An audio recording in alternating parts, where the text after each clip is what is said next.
Advocate Jaishankar ചേരുന്നു. Advocate Jaishankar, ഈ കേസിന്റെ തുടക്കം മുതലുള്ള നീക്കങ്ങളും കാര്യങ്ങളുമെല്ലാം വളരെ വ്യക്തമായി അറിയുകയും പല കാലങ്ങളിലായി വിശകലനം ചെയ്യുകയും ചെയ്ത വ്യക്തിയാണ് താങ്കൾ. വീണ്ടും ഇത് കോടതിയിലെത്തി രണ്ടുപേരെ കൂടി പ്രതിപ്പട്ടികയിൽ ഉൾപ്പെടുത്തുമ്പോൾ TP കേസ് ഇനിയും അവസാനിക്കുന്നില്ല, അത് സുപ്രീം കോടതിയിലേക്കും നീളുമെന്നാണ് വ്യക്തമാവുന്നത്. കെ രമ ഉന്നയിച്ച ഒരു വാദം ഇപ്പോഴും നിൽക്കുകയാണ്. ഇതിന് പിന്നിൽ, ഈ ഗൂഢാലോചനയ്ക്ക് പിന്നിൽ ഇപ്പോൾ മുഖങ്ങൾ പുറത്തു വരാത്ത പല പ്രധാനപ്പെട്ട CPM നേതാക്കളും ഉണ്ടെന്നാണ്. രമയുടെ വാദം കോടതിയിൽ തെളിയിക്കാനാകും? കോടതിയിൽ തെളിയിക്കാൻ പറ്റാത്ത പല കാര്യങ്ങളും നമ്മുടെ നാട്ടിലുണ്ട്, അതറിയാമോ.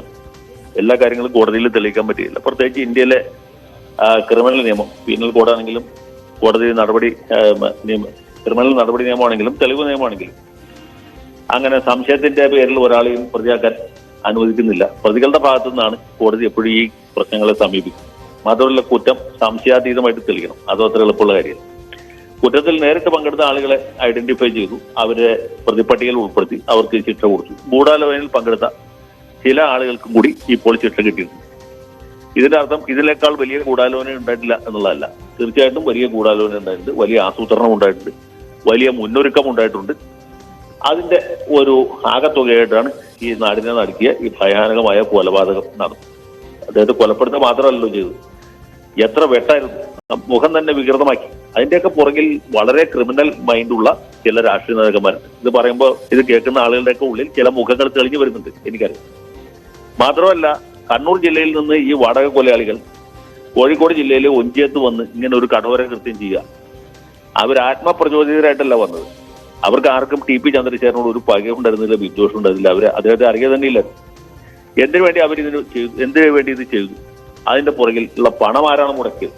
പോട്ടെ, ഈ കേസ് വിചാരണ കോടതിയിലും ഹൈക്കോടതിയിലും നടത്തിയ അഡ്വക്കേറ്റ് രാമപിള്ളയുടെ ഫീസ് ആരാണ് കൊടുത്തത്?